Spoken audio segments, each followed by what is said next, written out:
So here's an example of a Riesling vine that has not been pruned yet. And what will happen is someone will come through and cut off all of this growth down here. This is 2-year-old growth. This is 1-year-old growth. These were green last year during the growing season. So what we'll do is cut off everything from here over and then wrap this cane down onto the wire. And this is where the fruit will come from this year. So these buds will form a new cane just like these, and from that cane is where the fruit will grow. This is where fruit was last year off of these. I mean, you can see right there. That's an old rachis from last year. So that's where the fruit's going to come from, these buds this year. So a vine is comprised of 2 years worth of growth actually. So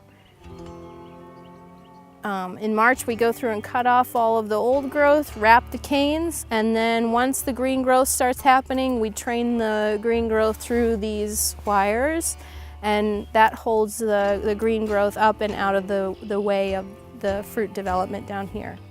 These are rather thin trunks, and when you think of a vineyard, say something that you're going to see in California or something like that, their trunks look very large. And because it's cold here, we tend to bring up renewal canes on a fairly regular basis. You'll see that, like this cane, for example, is a new growth, and we do that to protect the vine in case of freeze or frost damage. We can actually renew trunks on a regular basis as a protective measure, and there are multiple trunks on each vine, and that's just a precautionary measure because it's cold here.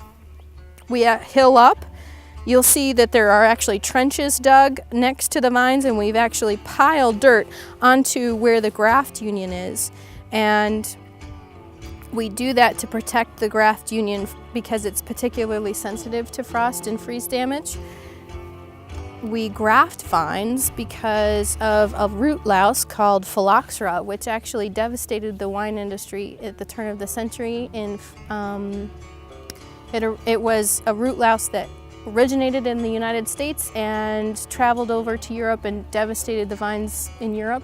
And so now all vinifera grape varieties that are used to make wine are traditionally grafted, which means that American rootstock, which is not totally resistant but is somewhat resistant to that root louse, they actually sort of cohabitate together, and one doesn't kill the other. They sort of have a symbiotic relationship.